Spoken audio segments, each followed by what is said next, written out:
My name's Ed Piscor. My name's Jim Rugg. Jim, we rated a comic shop of their 25-cent comic book deal. The ideal was everything a la carte, 25 cents. If you fill up like a little handy bag, like $15 for as many as you could stuff in that some bitch.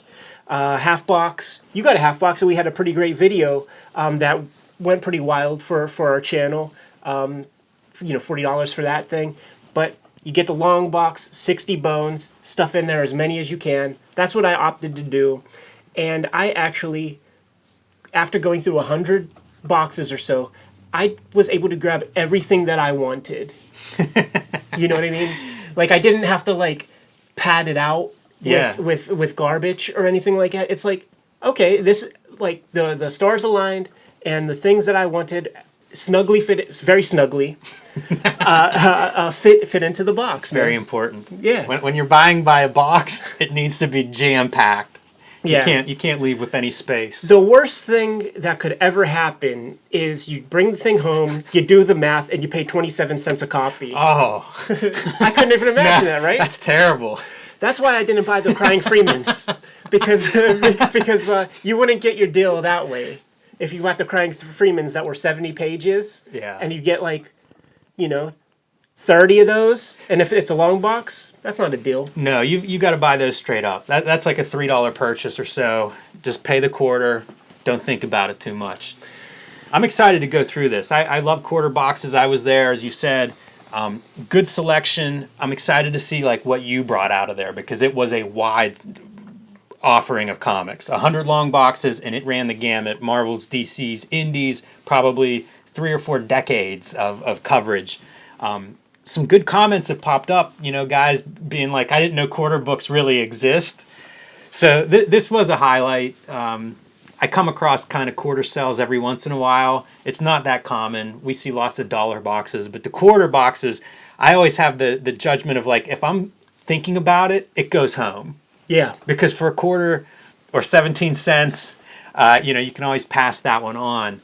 And you don't have a lot of time if you're going through 100 boxes. You got to make those decisions quick. To a good buddy of mine that I grew up with, I described it like the way that he and I would hoodwink other friends to go in on ordering some chicken wings together. And what he and I would do is just grab them, take a bite, take a bite, and then you pick from the bones once you have your pile of once bitten chicken wings. Because that's basically how we were out there. You started on one end, I started on the other, and then we kind of like, circled about, and then came out with our stuff, man. The early bird gets the worm. I usually suggest it, like, that's just what bosses try to instill in their employees to make sure they're not late. But it is true when it comes to quarter comics. So you got some things that I would like to be left in your will or something. But we do have a lot of good stuff here. We are in my studio that is filled with 75 long boxes of comics. So I have very particular set of rules whenever I go out digging for comics. And there can be almost like no Marvel, no DC. Like I have everything I want, like from these big publishers. Kind of the same with Dark Horse and Image to a large extent. So when I'm out there, I don't know everything. So I'm grabbing things that I don't know much about, and then I'm going to educate myself a little bit. So we're going to put these under the microscope. I don't necessarily have the most intimate knowledge of all this stuff. I would hope that maybe you could fill in some gaps. And at the end of the day, man, it's going to increase my education in this realm. I came out of this haul with about 3 or 4 artists whose work I'm going to be looking for in the future. So I'm very excited to show that stuff off. That's awesome. Make sure you call those out whenever we're showing them on screen. 100%. I can't wait. Let's do it.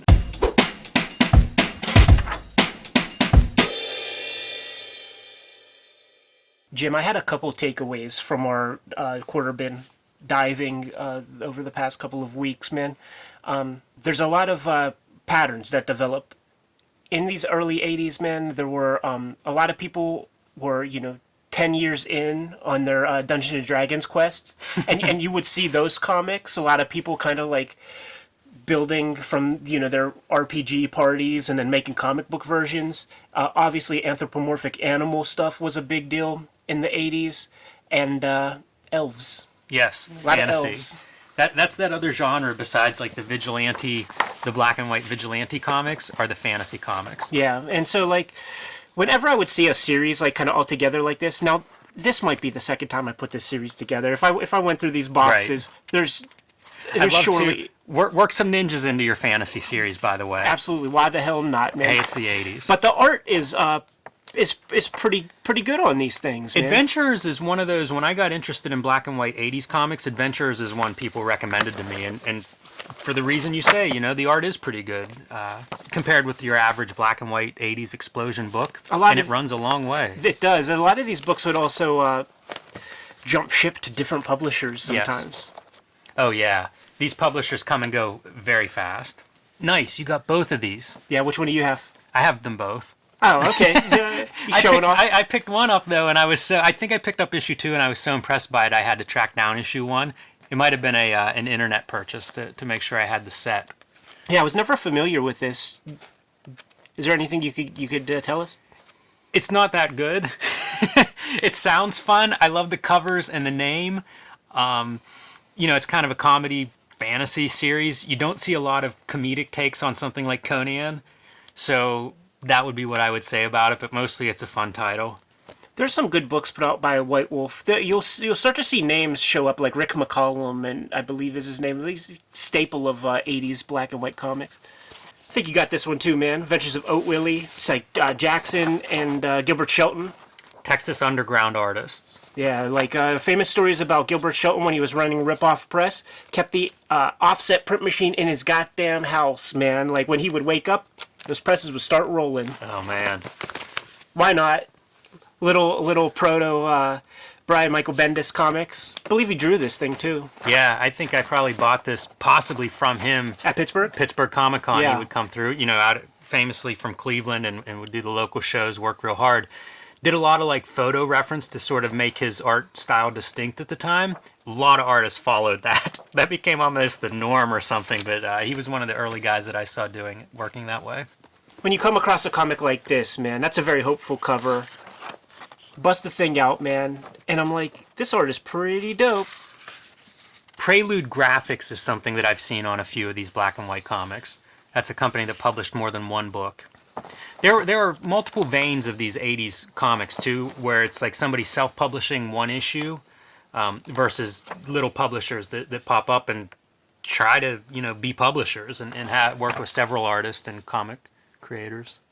This Jones character is somebody that I would look for other work from. Yeah, it's very polished. For 17 cents, man, I will just pick up any of like the first 100 issues or so of Amazing Heroes and then sort it all out once I get home. So some of these may be doubles, some may not be, but there's always something cool to discover in here, man, to kind of further your education on the history of comics. Yeah, I like Amazing Heroes a lot. It's kind of a cross between Wizard and the Comics Journal. And for the 80s, it's perfect record of this stuff. They'll have news items, interviews, previews, reviews. So it is a good snapshot. I think it was bi-weekly for the most part. So you get about 20 some issues a year, and there aren't that many good records of comics from this era. So Amazing Heroes is as good as any. And there was a lot to keep track of in these ridiculous 1980s. For sure. Andromeda, sister publication to like Star Reach, and look at the imagine like laboring super hard. Do not attempt to adjust your video, people. And then you send off this painting to get photographed, and then you get your comp copies in the mail, and you open the box and you see this. That would break my freaking heart. Yeah, I think painting was a crapshoot. Reproduction of painting in comics, especially in the early 80s. Wow, that's pretty nice. Yeah, these are fun. These are those, as you say, Star Reach, probably a good companion piece. But you see airbrushing. This is something I find really interesting. Adventures had a little bit of that. You know what? It's not. This is a Silver Snow Comics. This is the the Canadian guys. Oh yeah, out of Toronto. Yeah. Like, look, Dean Motter. Like, this is Paul Rivochet, the guy behind Mr. X. In 1978 publication date. Jack Vance. Good looking book. Yeah, I like it. It wasn't put out by Star Reach, but the model is close. Yeah, if you love Star Reach, you'll probably like Andromeda. Angel of Death. Love the name. Innovation. Part 3. You don't get many Innovation singular comics. Usually it was like a lot of adaptations and stuff like that. But it's like this guy's clearly like in the Richard Corbin school. Yeah, maybe a little Barry Windsor Smith. Yeah. Can't wait to read this guy. Oh yeah, it's even like Den. Yeah. Couple issues of Aniverse, just because. Why the heck? No, this was the time, man. A lot of furry comics. I have a really good black and white comic. I think it's called Animus. The Anna, I think you could find quite a few comics with the ANI as your first 3 letters. Yeah, and this is the era of like Battle Beasts is out, man. So they're gonna try to like glom onto that market. That's pretty fun. You take this to the furry convention, you clean up. Straight pornography. There it is. Ant.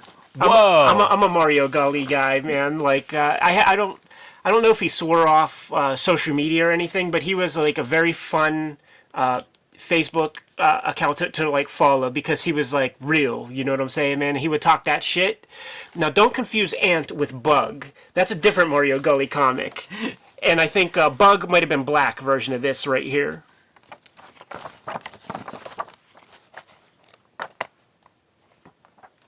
But yeah, I don't know what more to say other than I've never seen an ant or a bug comic in the wild, and I couldn't pass it up for 17 That's cool. cents. I was going to ask you if you had read Ant, if that was a book that you followed or something. No. I just became aware of him on social media when he was like having battles with I believe it was Eric Larson brought him into the game, and he's a personality that I seem to like, but I'll leave it at that because I don't want to get his ire. The Anonymous. That's a pretty great cover. It is, man. And then Clash of styles. Yeah, it's like the American manga. It's like 80s like outlaw. But then some inexplicably drawn, like almost a different artist drawing this character. Yeah, like The shading's all different. I think of this as like that weird like manga kind of. Weird is right.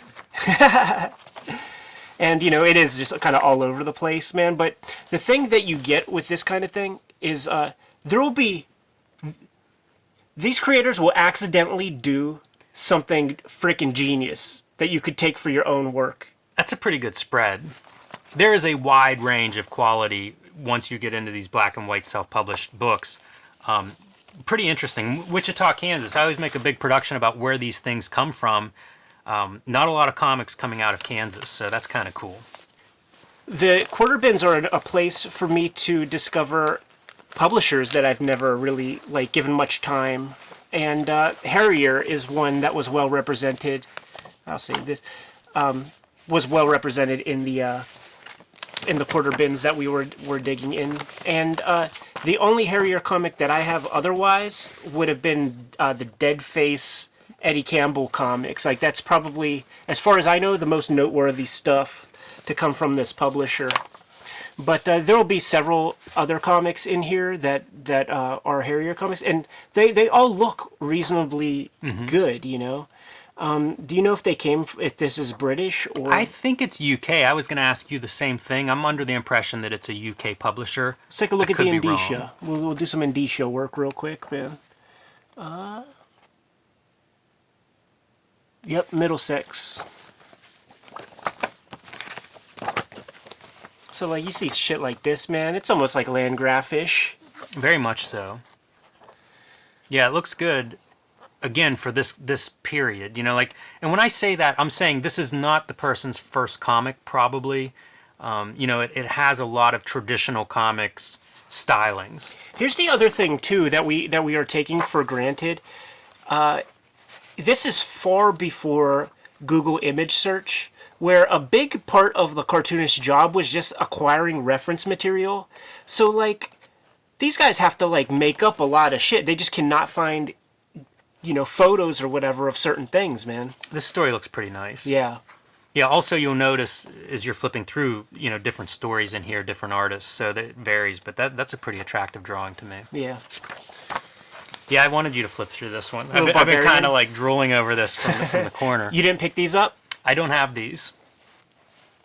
And you could see it's some sort of some guys fetishizing some sort of a bondage fantasy with bunch of tough broads.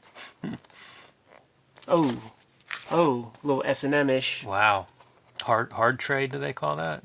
I don't know. Look, it looks like Ant a little bit. It does, man, but don't let Mario see this, man. He'll come at you. Some good storytelling right here, too, by the way. Look at that, man, sneaking up. And then puts on that Doctor Doom gimmick. Those look just downright strange. Arcane, Illustrated Adult Fantasies. When I see something like this where it's just like, it's off, you just like take a quick look through, it's off, it's like, well, let me see what this guy's about. It's like, let me give him a fair shake. You also see a lot of stuff where it's like, clearly this guy can draw. Yeah. But may not know the tools for making comics, or may be sort of wanting to do something that's outside of the spinner rack of the time. Right. A lot of Eternity comics represented in the quarter bins, and I had to be choosy because you could have filled the box up with Eternity comics when we were there, and a lot of that material is like shades away from being like Marvel House style. So my preferred method was to like go for the stuff that's a little bit more weird, man. A little bit less. I dig this, man. This looks cool. Yeah. Yeah, and it has everything you want. Very weird mashup of styles. Incompetent in certain places, but also maybe drawing influences that aren't as obvious. I like how this looks overall. Oh, I think we got a different artist on this issue. Could be. That happens a lot. Like with the series, I think it was really hard to find artists that could do, maybe not monthly, but kind of stick with a series. It's hard work to make a comic. I think a lot of guys kind of limp across the finish line, and then maybe they aren't up for the next issue. Obviously, a lot of ninja stuff. So, Shaolin, Glenn Johnson, art duties. Kurt Hathaway does the lettering, edited by Roger McKenzie. So it's like old Marvel crew. Very, very professional, this one. Yeah. I'd be surprised if this guy didn't have some credits somewhere, Marvel, DC. I bought these a while ago, man. Terraformers, very early Kelly Jones art. Yeah, he looked good from early on. He changed a lot stylistically, but his stuff was sound, very, in those early comics. This series, like, all these comics were together, Beck and Call, and they look pretty freaking good, man, art-wise. So I figured, like, I'll give them a read, man. Why the hell not? Like the art attracts me enough to try to give it a chance. Here's the thing, though, like, the second I get pulled out, I'm out for it's hard to get me back, man. Yeah, for sure. Gauntlet, one of the publishers of this series, they publish, they're a low grade. It'd be funny to kind of grade like all these publishers, right, based on volume. Eternity, lots of stuff. Caliber's another one that had Caliber logo on some of these. Yep. Like Caliber published 1,000 comics. Like they would be the top level. And you could tell this is like an upper echelon, and they're like putting their good foot forward on the art on this one. And it's probably, this art comes later than these. Yeah, they probably graduate to this level. When I think of Caliber, I think of black ink spatter. We'll see a lot of that as we continue. Berserker. I actually have other issues of this. I think I have the first two, so it was awesome seeing these in the wild, man. Gary Carlson. Gauntlet publisher. We just mentioned Gauntlet. Yep, Gauntlet publisher. Gary Reed, who I think might have had something to do with Caliber, actually. It sounds right, yep. And Gary Carlson published Megaton, Vanguard, first major works from Eric Larson, Rob Liefeld. Eric Larson logo on this book. Oh, how about that, man? And Grass Green does the lettering, big staple of the fanzines of the 60s, 70s, and 80s. I have a run of Berserker as well. How long does it go up? Because if it's 4 issues, then I have a run as well. I have 6 issues, so it's Oh. at least 6. I don't know that I have all of them. That's pretty neat. That reminds me of Ken Landgraf a lot. I was thinking of Vigil right there. This, I'll be honest, Berserker disappoints me a little bit. Yeah. It has cool covers, cool name, but it never quite exceeds it. Angel Medina at some point draws some of this stuff. I don't know if he's on board yet. Here's a Medina piece, so maybe he comes on with a 5. 1993, that's the astonishing thing to me, because it really feels like 1981. Right. You know, like pre-Ninja Turtles type shit. Here we go. This is like one of the amazing things that happens sometimes, man. Like, I never heard of Artline Studios before I dug this comic out. Black Bow, Ed Decker, and Lorenzo Lozana. And fell in love with it. This is like one of my favorite comics that I pulled. And, you know, there's a lot, like, it's the art, it's the spirit that is, like, exciting to me, that I really love. It's the earnestness of, like, what they're trying to do here.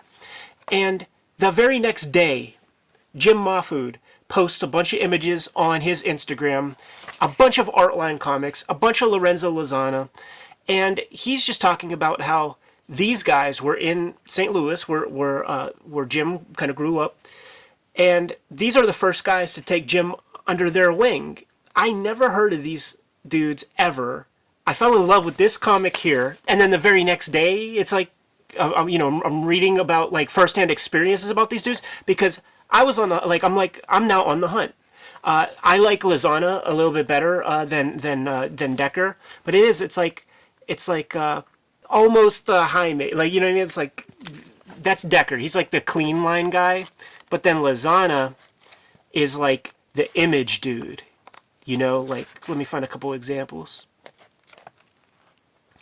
and you will find some like check this, man. Tim Vigil, inked by Lozana, like, that's perfect, yeah, it's pretty man. cool. And then this is like Lozana, I believe, man. Where it's like, you know, the crazy manic lines and all that shit. Scalp was such a dark name for a vigilante book. But is that Scalpel Assassin? Did I see that lettered in the back of that pinup? Is that what's under here? Oh, maybe. Scalpel Assassin's an even darker name for a vigilante black and white comic. If you guys see Artline books, they get the Kayfabe recommendation. Yeah, I'm trying to think. Like, I have one, I think, Deathwind, that's pretty good and kind of reminiscent of a McFarlane art style. Black Cross, Chris Warner. Love it, man. This was an early black and white book for me. In the same way that you were down with like the Predator comics, so was I. And Chris Warner was at the helm of a lot of that stuff. And literally when we were digging in the boxes, I was asking you about the Black Cross stuff. You left, and then these manifest. Like, the second you split them, like, had to grab them. I think these are in the Silhouette zine. These are, I think, reprints of Dark Horse Presents stories featuring Black Cross, I believe. There's a couple of Black Cross issues out there, a couple of appearances in Dark Horse Presents. If you're into Predator or something, like, this is totally up your alley. Black Star, Imperial Comics. The inside is whatever. Like, it'll be further down on my reading list. But that Ugly Family ad by Il O'Brien and Sash Gillespie, this is on the back cover of an issue of Ninja that I got in second grade. Issue number 4, I believe. And I drew this a million times, man. Like I knew Klaus before I knew Klaus. Yes. Weirdly iconic. This was a fun set of books to get and dig through, man. Gene Day's Black Zeppelin. Great cover. Yeah. Love the sort of cyborg character there. Very 80s. And reprints some of his stuff that he would have done probably like in like Charlton Bullseye and junk like that. But in the back of one of these, there is... Let me try to find it. Now, you and I would go to Small Press Space, Small Press and Comics Expo in Columbus, Ohio. There was the Day Prize named for Gene Day. Dave Sim would present it. He would go over your material and like nominate you and then ultimately choose the winner. Gene Day was very important to him. And it's pretty cool here to see some, like, I guess probably pre-Cerebus, Dave Sims scripted this thing for Gene to do, probably like maybe Star Reach or something like that. Just a fun document. Yeah, and Gene Day, we know him from like Masters of Kung Fu, very innovative layouts and stuff that he would put in those, and probably killed himself working on those books. The effort that's on those pages. Very rigorous work. Have you ever heard of Blood Scent? No, but that cover, that's Gene Colan? It is. I was going to say, the cover looks familiar, but I don't know that comic. Yeah, I don't know it either, but I know Nathaniel Dusk, and I love these like early attempts at getting a pencil to read. This looks better than some of the pencil stuff that I've seen, early pencil reproductions of his. The color looks pretty good with this. Yeah. In some ways, it's like, well, let's get an artist edition where we don't have to see this color. Mm-hmm. Because the pencil, it's all there, Yeah, I've gone through Gene Colan phases, big fan, and talked to people about inking him, and I think he's a nightmare to ink to try to interpret those pencils. I believe it. Looks good. Yeah, this is Rick McCallum. Like, he's the guy I mentioned before. Like he shows up. I have so many black and white comics with his art, and probably the most famous stuff he did was some Ninja Turtles work. He got hired by Eastman and Laird. Like, you'll see a lot of people in this stack, man. That got hired. This stuff looks great, man. Yeah. This stuff looks really great. I don't know this. I don't think I know this cartoonist. I don't know this book, but it looks really good. Yeah, he shows up, man. He shows up, and the level of craft is always about this level. This is his color palette. Like, his Turtles covers kind of like share the same color palette, and it's all there. Freud. Some of that Amerimanga stuff, but less than even. It's very weird. Yeah, the early attempts at anime, manga influenced comics are pretty bizarre. And Eternity is usually at the helm, and you might very often see that guy Ben Dunn. Ben Dunn, Ninja High School. Yeah.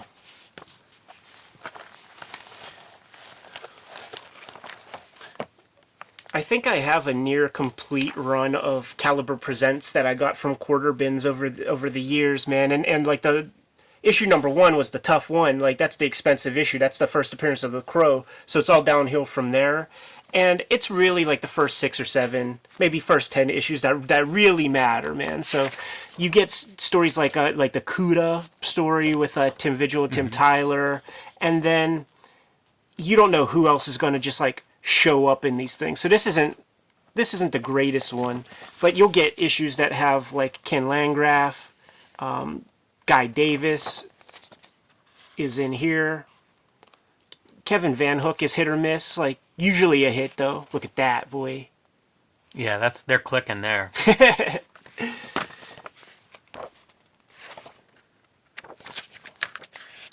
Yeah, this series ran a long time. Yeah. I think it runs into the 40s, maybe. That blows my mind. Jim Calafiore, he had a big run on like Aquaman when he had that hook arm, and we'll see some of his like early efforts that I would associate with like Outlaw Comics. This one's cool because of the Dean Haspiel story, basically, that's in here with Martin Powell. Pretty wild looking shit. Yeah, that looks good. Story and art, Gene Day. Posthumous work, man, like Tupac. That looks good too. Interesting publisher. There's a lot coming from Michigan, where Caliber is based. And here's Jim Calafiore's series, man, Camelot Eternal. I have other issues of this that I had like as a kid, and it's very, very rough, and like there's like very little indication that this guy would kind of like mature into like a Marvel DC like house style kind of guy. I like this. I like what you're showing in Yeah, this no. I'm a bigger fan of this stuff than the Jobber shit. But there's some energy in this. It's true. Look at that, boy. What issue, Chain Gang? Number 2, man. I assume you just needed to see that splash page and this went in the box. Well, I mean, I have issue 1.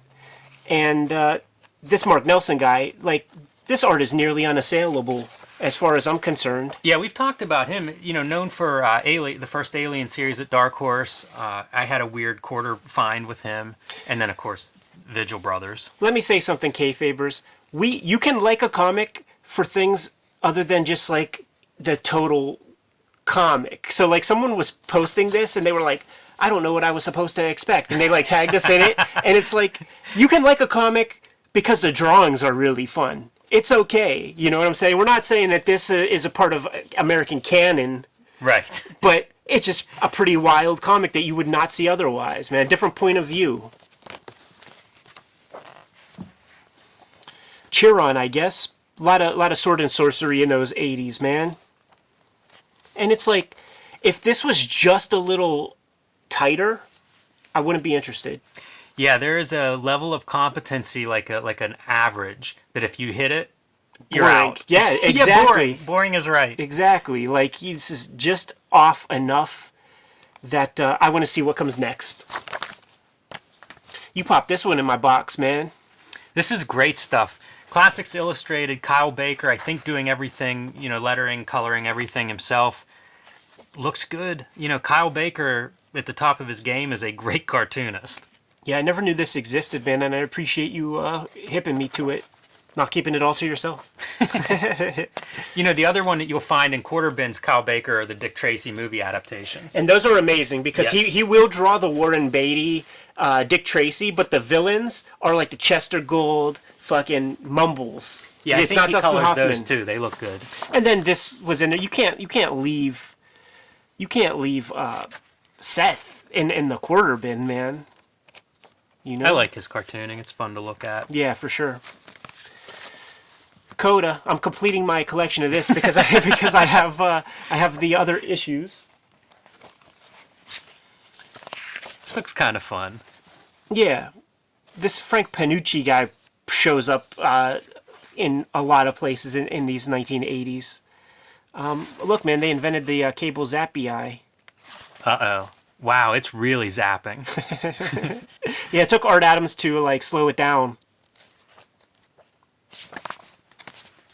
Ah, jeez. Now you're speaking my language.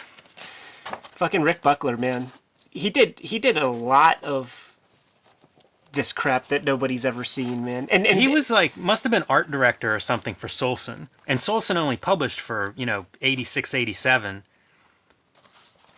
this is about, like, if it wasn't for the ninja component, like, this is one that would be left, like, in the box.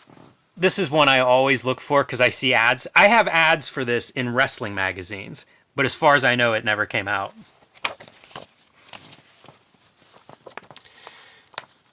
I am quite sure I have this, but maybe I didn't. so you just pick it up again. It's 17 cents. Yeah, these are good. Kyle Hotz, Kelly Jones. Yeah. The infamous North Star. North Star's a publisher you grab for a quarter. I have Black. these, and I don't really, I don't know what to say about them. And neither do I. But this one, do you have this? I don't have this.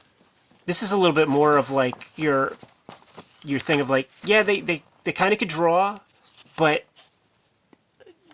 it looks like they make that mistake of like, well, this rapidograph pen costs $50, so it must be what the pros use or something. You know what I mean? Like, and it's just like it's not there. But like, I would read this. Like, I've read a million comics that like are at this level, and I find them all charming. I like the layout of it. Yeah, this is what I think of as like somebody's first comic. Mm-hmm. You don't know the right tools to use or whatever, but you have some good instincts. Pretty fun to flip through books like this. It's a lot of Steve Ditko type storytelling where it's like left and right rather than the Jack Kirby back to front reader type compositions. A lot of side by sides. Oh boy, Jim.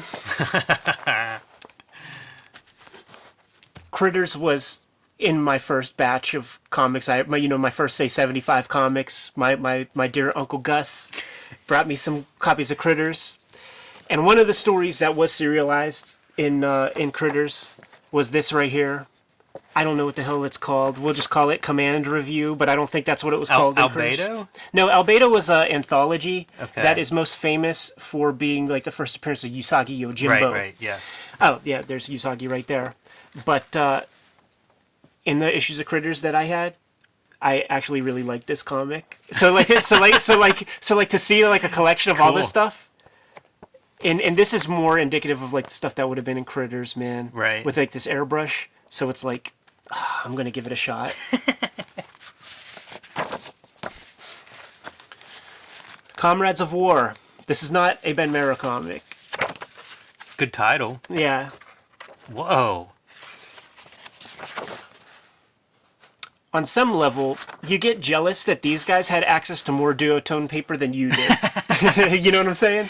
Yes, on another level, they probably developed cancer and died. So it evens out. Right. These are weird. This if you notice as you're watching this must be photocopied, right? Yeah. So it's this is another thing that I'll find in quarter boxes are these books that are produced using maybe non-traditional means, and you can feel it. The paper will be different, or the reproduction won't be crisp, or maybe it'll be real crisp or a different color.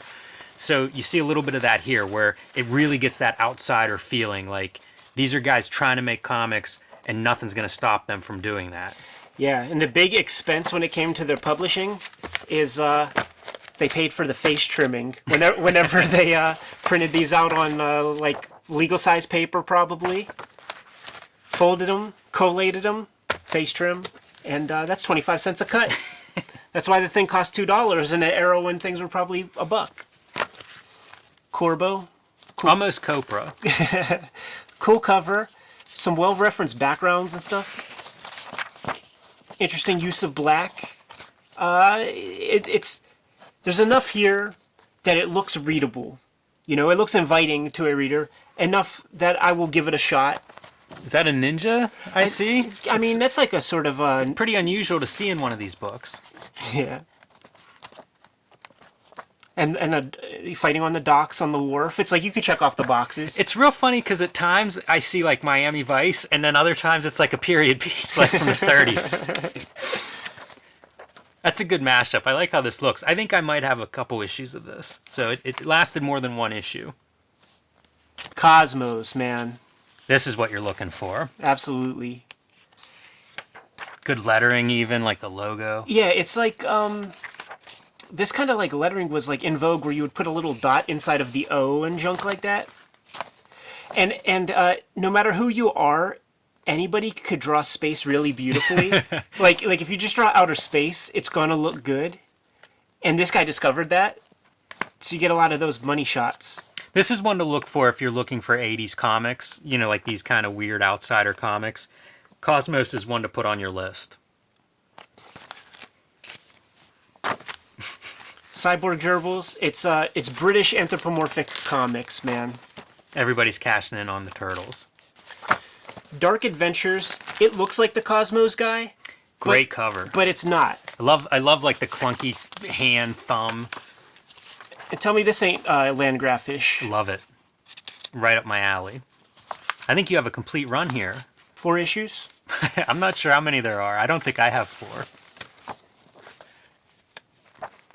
Art starts to fall off.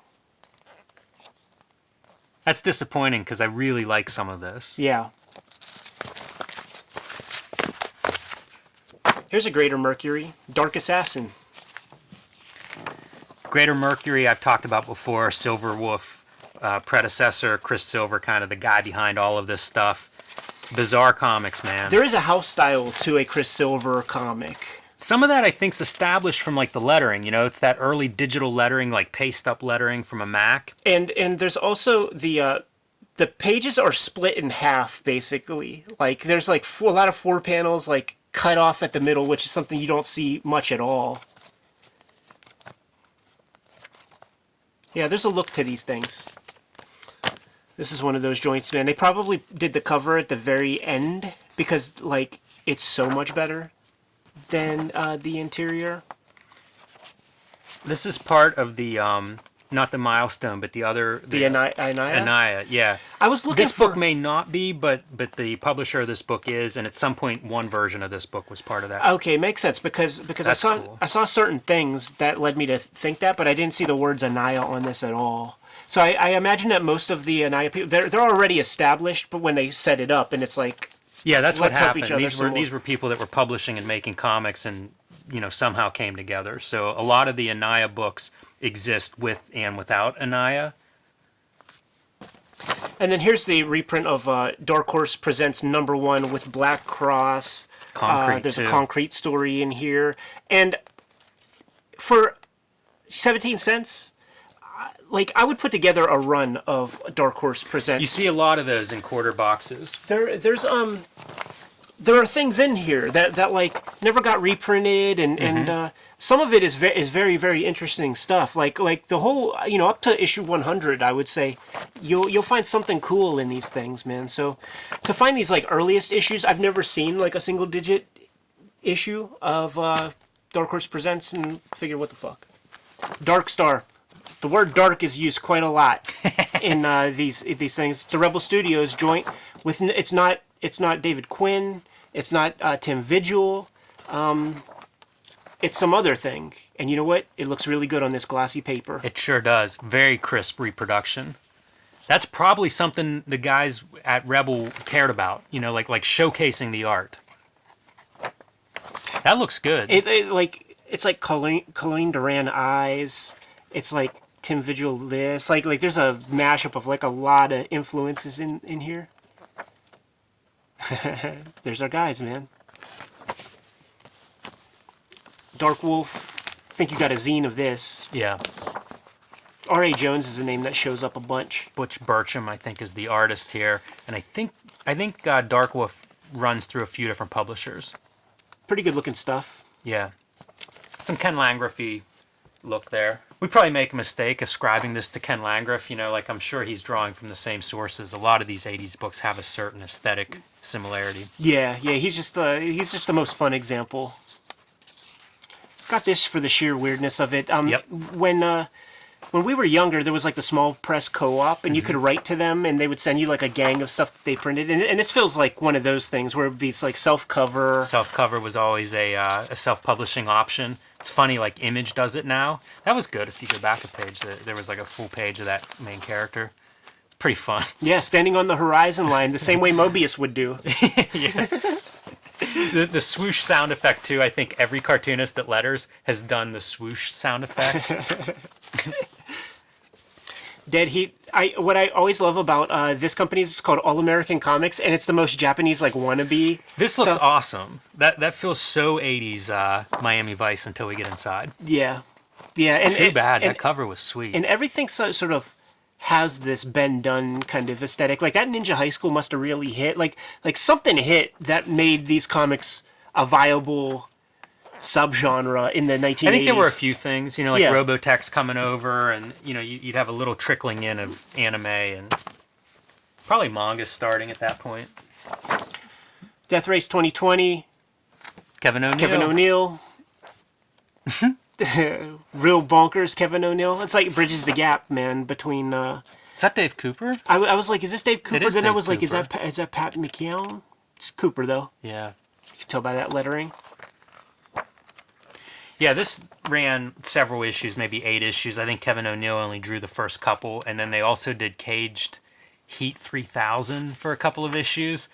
I recently passed that up in a $1 box, but what are you going to do? Harry Harrison Death World, Harry Harrison as a title, can you get more boring? and then when you open it up, it looks pretty freaking cool, man. It does look good, yeah. I was afraid this was going to be one of those average books. Right. But I'd say this is a little above average. Yeah. Oh, we changed letterers throughout the story. Do you know much about Eastern? Not a lot. I grew up with some of these in my roster, man. So whenever I see these, I pick them up. They're all drawn. Every one that I have is drawn by Jay Hackley. I wonder if it actually is him. You know, I mean, Yeah. like that's one of those things with Jademan, you know, and Tony Wong. Right. He credits himself on all that stuff, but he's not the guy creating that stuff. So I wonder if it's a similar thing with who know, like copyright. I really don't know. I don't know if these are Chinese or Japanese. Do you know? I think it's Chinese, Okay. but picked up several Man, of I those. love those back covers. Yeah, You the know, guy's like, that's really cool looking. the guy's dope, and every time I've ever read one of these, totally serviceable, real fun. Dimension Z, kind of like like a wannabe Ted McKeever or something like that. Or man. Aircell. Yeah, but Doesn't look bad. no, not at all. Look at this, man. They were able to command some ads. Yeah, I always enjoy seeing those, especially some of the stuff that's in like these different distributor indie books. Sometimes there'll be some strange list of comics that are for sale. Oh, this is Pyramid Comics. Like there'll be Tim Tyler comics that show up. Like what was that one? Is it Barbaric Tales? Is that Pyramid? Dark Visions. Okay. That's Tim Tyler. Yeah. Yeah, see Tim Tyler, Dave Curl. Dirtbag. It's got that McFarlane flavor. Yeah. Yeah, it looks a little bit newer. It's kind of interesting comics. Like, I don't know what exactly looks like that. The lettering is distinct. Mm-hmm. What a bizarre time for comics. What is that? Man, that looks like the fucking undercarriage of your fucking hard dick. It's so nasty looking. Here's your joint, man. By the way, number 4. They probably sold more comics than I ever did too. I tried reading this. Yeah. Not easy. Not easy at all. There's so much difference between like each issue of Dog. There's 3 of them as far as I know. It's fantastic. I like Dog. It has, it's totally that 80s vibe. Like weird, not easy to read, violent, sort of post-apocalyptic. Yeah. Certainly nihilistic. That's Rebel. That's a Rebel comic. You saw a Dark Star ad there at the back. Steve Laffler, Dog Boy, he's a cartoonist still in the game. You can find a lot of his stuff, and this is probably like one of his earliest efforts. Always cracked me up that like Fanta would publish stuff like this, man, but like they definitely would never touch a superhero. They'll fuck with some Dog Boy. Werewolf Bikers is hard to beat. Domino Chance. It's whatever. Yeah, pretty typical for these 80s books. It's amazing how far these series go. Got a gang of Dragon Rings. Hell yeah. I have so many of these already, but once again, man, you just grab the damn things and then sort it out later, and then give your doubles to a new Kayfabe or something. These later ones are good because it'll be like first Dale Keown, like super early Dale Keown comics. Yeah, some of them are in color. It's weird. Aircell, again, like I'd like to see, like, let's grade all of these. Yeah, that looks good. Yeah. Let's grade all these publishers because Aircell has a pretty distinct flavor. And they published quite a few books. More of that Dale Keown. It's amazing. It's nice color work. All the indies would have to figure out how to do color. And would all be sort of better than Marvel color, but hey, Marvel's on top. Doesn't matter how well you color your books. Dragon Quest. This is a Silver Wolf publication. Yeah, and you'll see Vigil in here. I'm trying to think if this is the one that. No, I don't think so. I have a comic in here that has Tim Vigil breakdowns and Stephen Hughes, the Lady Death guy, does the finishes. Whoa. Yeah. It's before Lady Death or Evil Ernie or any of that. Look at how weird this thing is, man. Drifters. Wow. Yeah, it's like I always wanted a comic on like newsprint like this, and I'm like jealous they had that chance. Like, It's wild. Look what they're inking with is like a Uniball pen or something. yeah, and just like so meticulous about it. These kind of panels are very indicative of this early artist. They can't quite do a whole page. And like when you first discover that you just do that and like the hair, like you try to do that as much as you can. I like how this looks. I do It's too. pretty attractive. And this is when Vigil was going like mainstream, like it's like we could sell this or something. You know, it's like the all ages, rainy day fun for boys and girls. Vigil comics, man. Still some room for anamorphic characters. Got to have that in the 80s. Earthlore, I might have doubles of these, man. But it's just Wow. they're really trying, you know. Yeah, they are really trying. They're really trying. And also big fans of the Hamptons and the Barry Windsor Smiths. Yeah, for sure, man. That was the time and place, man. Before Ren fairs. I've been bulking up on my Ted McKeever since we started the Wizard stuff and like dug into his work a little bit more. So these books were there. Excited to give them a chance. Yeah, Mad Dog publisher. Small publisher. They have a few credits to their name. Eddie Curran's great. You know, like the conceit, I think, is each issue is approximately an hour, so it's like a 12 issue series, I believe. Shared universe with the Metropole stuff that they do. He eventually comes back in Metropole, but it's good stuff. Ted McKeever, big fan here. This is kind of a wild one because I think that there's like a different publisher for like every issue. Yeah, the stuff that works, and even the contents of the issues change a lot from like weird all ages comedy to, you know, violent vigilante. Like this one, I think this is maybe the peak of the vigilante, you know, protecting cleaning up his dirty city. And then back to, It's so Whatever. weird, man. Captain Phil. yeah, it's a shame. There's just that one issue that's kind of good in this run. Because he becomes, you know, Nightwolf is then a couple of issues I see. of that same character. I see. This is probably like my greatest find in the bins, man. Epoxy #1, John Pham. I believe, you know, he signed and numbered all of them. Yeah, 47 of 1,000. This is a great pickup. John Pham, one of my favorite cartoonists, period. And Epoxy, his self-published title. He's just a phenomenal cartoonist, and this is very early in maybe his first big release. Unlike anything you've ever seen from John Pham, like he when he finishes this, he goes off and he does his little woodshed campaign and comes back to basically become the John Pham that we know and love. Yeah, great find. Couple issues of that Epsilon Wave. Ah, yes. Color. Another one of the metal arms. How many 80s dudes had a metal arm? These proportions on these faces too, man. Like you would see the same kind of like mistakes amongst like the whole range of these artists. Such a weird series. I like these layouts, though. You know, that's kind of interesting. There was a all diagonal page before that. They're pretty good. For an indie publisher doing color in the 80s, they're pretty impressive, and I think you have at least 8 issues worth here. Yeah. I don't know if it ran beyond that or not, but pretty interesting series. Again, like looking at the 80s self-publishing kind of stuff, the black and white boom, even though it's in color, these are definitely worth picking up. Equinox Chronicles. That's Wow. pretty sick, right? Yeah, I'll say. Mark Jones is the artist.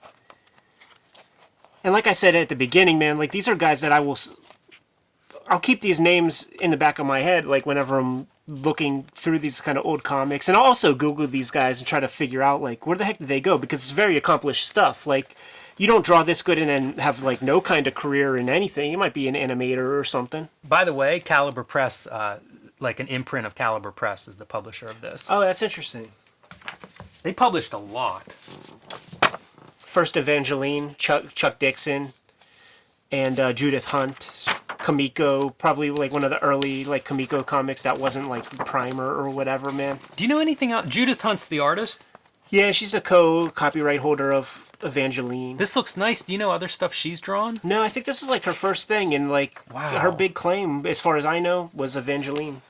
You know, went over to First Comics shortly after this. Looks nice.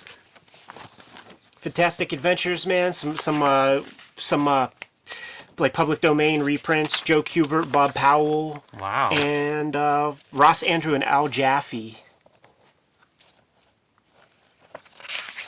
Bob Powell's a Golden Age artist that I know from reprints. That's pretty impressive. I mean, Kubert, obviously, Yeah. Fantastic Fables, another silver.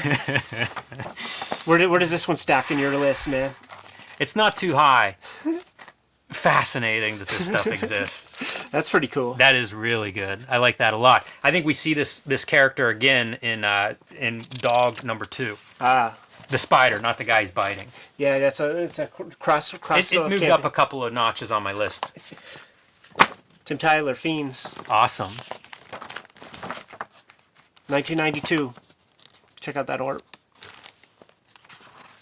He recently reached out to us, man, and said, "What's up?" Appreciated that we gave his comic some shine, and I say, like, why would you not give this thing some shine? Yeah, I like the comics of his that I've seen, and he's right part of this Outlaw comics that we've shown off. Final man, Russ Meharas and Tim Corrigan. I first knew Russ's name from the Comics Journal message boards of yore. I'm saying like around when 9/11 happened. Yeah, right. Yeah, I remember those TCJ early message boards. iterations. Tim Corrigan. Russ is from old school fandom. You will find comics like that he drew in the 70s, like Roy Thomas affiliation, went off to the military, and he's the guy who did the piece. I'll put a link in the description.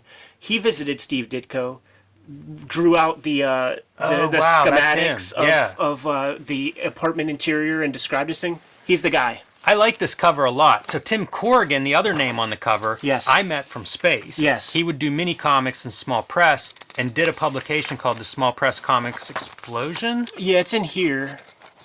which was in the 80s. It was kind of like Fact Sheet 5, Small There it Press is. Comics Explosion.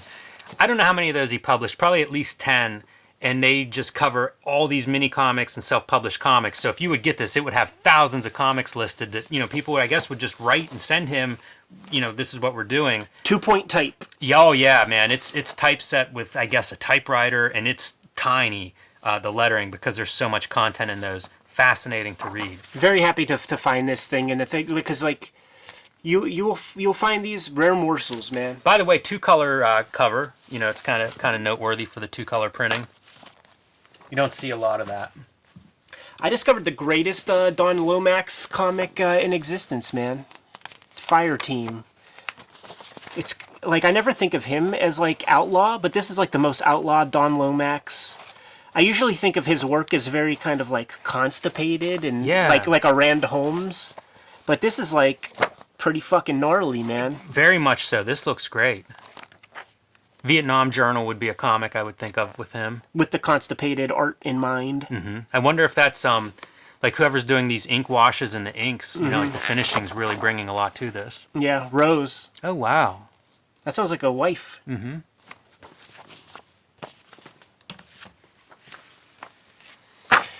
I could have filled the box up with Jademan, and it always crosses my mind too because the stuff Yes. is so good looking.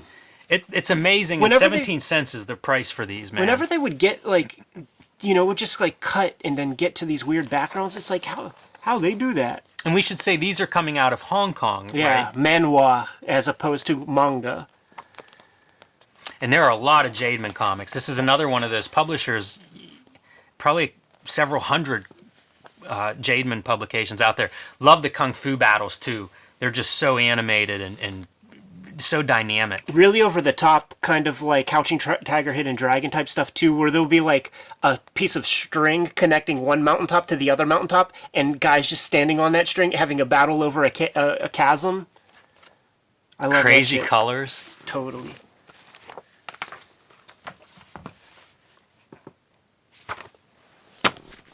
Frank the Unicorn.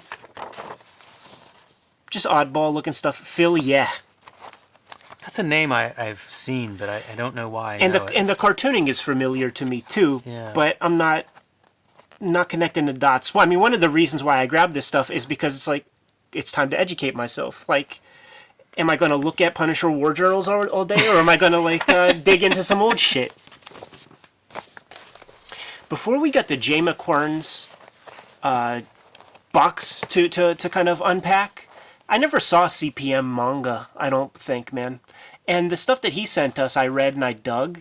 So when these start showing up in the quarter bins, fuck, I'll give it a shot, man.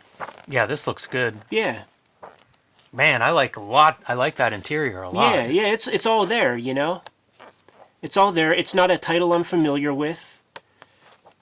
When is this stuff being published? It's so weird, the comics that you'll pull out of there. 99. Yeah. That feels late. Government issue. If we have a comic book burning, like I think I would burn this one, actually. This looks totally like an image, not like that era of comics, but a knockoff of that. Yeah. Like I think I got caught up in the fever. I'm not too into this one, actually. It's funny because this one feels like it's almost there. You know what it is? It would benefit from the computer coloring of 1994. This shit lettering, like, speaks volumes to me, because you would see so much crappy comics with this, like, font, and then, like, with these jagged, just straight line tails, and it just makes me think, like, you don't give a fuck. Let me tell you something, man. In my old Carnage Eternity comic, there was ads for GI Mutants. This one in particular. I've been lusting over this comic, man, since I was in second grade. And I was able to get it for 17 cents, man. Which, if you think about it, that Carnage comic was 3 for $1. Cost me 33 1/3 cents. Half price. Yeah. I bet you're glad you didn't pay more than 17 cents for this. It's true. You know what really impressed me is this guy right here who like chews a nail like Yes. as a toothpick. Like Yeah. I always thought that was a nice touch, and I drew this a bunch, and I would make the nail way more pronounced. I'm quite sure I have these books already, but whenever I see a Mirage Studios, it's kind of rare. Like they did some other stuff, but not much, and I'll just pick it up. Whatever, man. Once again, I'll end up sorting things out as I see what I have and what I don't. But these guys will ultimately, like, they'll do the little turns and stuff on Turtles comics. So what the hell? Fugitoid, I had that toy. Might be after your time, man. Here's your Alabama joint. Oh, there you go. Gnome Legends. Some more of that Jim Carrey, Cable Guy, Medieval Times bullshit. Also, I'm going to make a comic no matter what, and maybe it's on the wrong paper and the wrong size. Yeah. Couple grips, because we just don't leave these in the quarter bins, man. Like, I might have 2 runs of this, and then, like this might be my 3rd, but whatever, you know. Like I'll give Thomas it. You can't have too many grips. Guillotine, another Great Silver name. Wolf. Love all the metal. Just ridiculous. Boy. This, to me, sums up what you get out of a Silver Wolf comic. Yeah. That's the house style there. Exactly, man. Another Joe Vigil. Oh, there you go. Gunfighters in Hell, 4 of 5. It folds out one more even. That's a gatefold cover. How good are comics in the early 90s that the black and white indie comics are able to do these gimmicks? Yeah, once again, I'm sure they printed and published way more comics than you or I put together. Really good looking stuff. Where does this one stack up to you compared to Dog? I have Dog higher, but I probably maybe shouldn't. This is probably a more accomplished and more singular. You know, I think there's 5 issues of this, and it's much more of a story. Dog really is kind of not a coherent story over those 3 issues. Let's put it that way. It also depends if you like a Western genre or post-apocalyptic. Tapped into a little bit of a old Dave Cooper vein. Dude, he has so many comics in his past. Isn't that unbelievable? It really is. It has to be maybe 500 or 600 pages of stuff before he arrived at the style that we first knew him as, which is different than the style that we know him as today, man. He's just like one of those constantly evolving cartoonists or artists. Yeah, and a lot of this, the different stops in his style train look good. Yeah. You'd think, if you got to that point, you would stop at this style because it'd be like, hey, this works. This is him too. Yeah, I think that's younger. I think this is an older than Gun Fury. I have issue 1, so I just needed issue 2. Oh yeah, completist. You don't want to read one of those and then be confused. This, if you haven't seen this, I think you would dig, man. It's computer generated, and Yeah. it's all like squashed to fit the panel. So it's like it's drawn how it's drawn, and then they just kind of like squash and stretch these This things. is one of my favorite things that happens with early digital comics is like they get it wrong. So this looks like it's colored and drawn digitally, hand lettered. by hand. Yeah, I know. It's so dumb. Yeah, I guess it is colored digitally, huh? And is that a Batmobile? What is this? Yeah, it's like a Batman parody. Wow. Wow. It's so odd. Like you could draw this way. Like the reason why you have your drawing table on an angle is to not have this happen. But what's your excuse when you're looking straight ahead on a monitor? Now this Imagine comic is from like the Star Reach people, and you will get stuff by runs the gamut. Like you might find here's Mike Vosberg. You might find some real early Dave Sim. Like this is P. Craig Russell. Yeah, this stuff all looks good. Yeah. Ditko's in this one.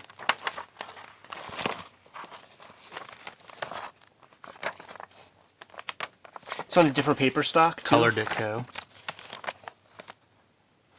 Lee Mars, she was all over these Star Reach comics back in the day. She was in Heavy Metal a lot, too. Good cartoonist. Interplanetary Lizards of the Texas Plain. Really awesome covers. Not too bad on the interiors. Yeah, I like how this looks. I picked up issue 1 in this quarter sale as well. I did not see any other issues, so you did better than me. Leadbelly, in homage to the great blues musician.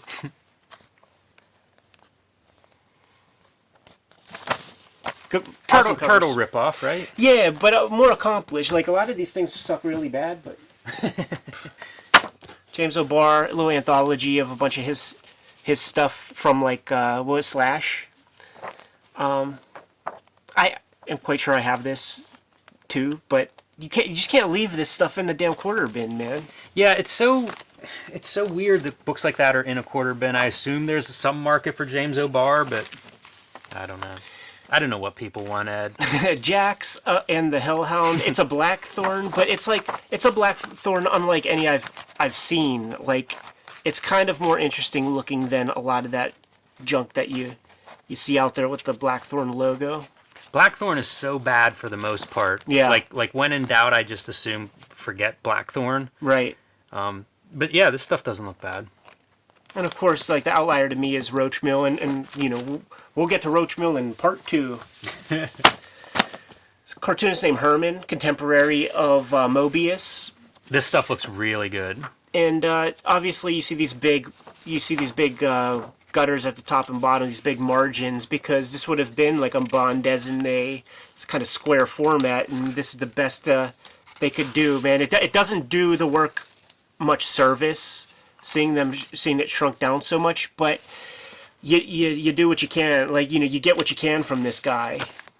Yeah, you didn't have a lot of options. This looks like an 80s book, and you just didn't have that many options. It's not like they were bringing a lot of graphic novels over at the time. We'll call it Kendra, because there's definitely a subtitle, but good luck trying to read that. This is Leah Hernandez. Yes. She had the guest editorial in that one Wizard. Yeah, I scooped it up, like, specifically because of her work in here. This doesn't look bad. This is another example of a cartoonist that's influenced by manga and anime in the early days of that becoming an influence. Yeah, here. in 1987. So she was in the game 5-6 years by the time she wrote that editorial in that Wizard. I do believe this is called Kill the Face. This is great. I don't know if Kill's part of it. It might just be the face, but awesome Alex Toth cover, and then Ditko interiors. Good stuff. Yeah, these guys, like I don't know what Ace would do. They would dust these old guys off the shelf, man. Yeah, I don't know if Put this 'em to stuff's work. new. This looks like a reprint. Yeah, some of it looks reprinted, although the lettering doesn't. Last one for this episode, man, will be Kyra. Robin Ator. Keeping up with that sword and sorcery stuff. I guess. That's like a monster you would fight in the Teenage Mutant Ninja Turtles 2, the video game, the arcade. This stuff looks pretty different. I have a couple issues of Kyra. I have a feeling the artist might change from the earlier issues. Look, it uses a lot of reference. This looks like it should be that Iron Maiden's comic that I've been trying to find forever that doesn't really exist. Right.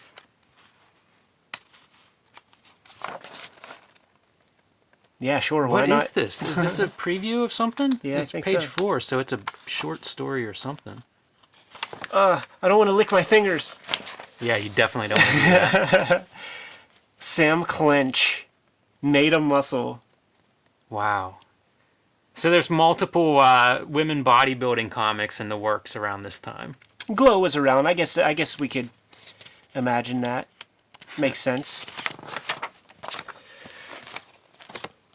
Great back cover. That's a great way to end this part, Jim. Yeah, I'll say. that's absurd. It looks like it was cut out like photo collaged from a cutout magazine. Totally, but they didn't do the work to like reference guys. So it's like, take this girl. She's probably like laying on like a cloth background, and like wedging some dudes in there. That's amazing. And by the way, it might have been like this, and then he cut the head off. You see what I'm saying? Yeah, it's not right. Like the head would be this, and then the legs are new. Different body, different bottom. Yeah, incredible. That sums it up, man. Jim, let's go back and make our own comics and contribute to future quarter bins. Let's do it. All right, like, subscribe, and follow the YouTube channel. Hit the bell icon. It'll let you know whenever we have new vids available. You can pick up Cartoonist Kayfabe merch at our spread shop, link below the video. We're going to get back to it, but you guys know what your marching orders are. Read more comics.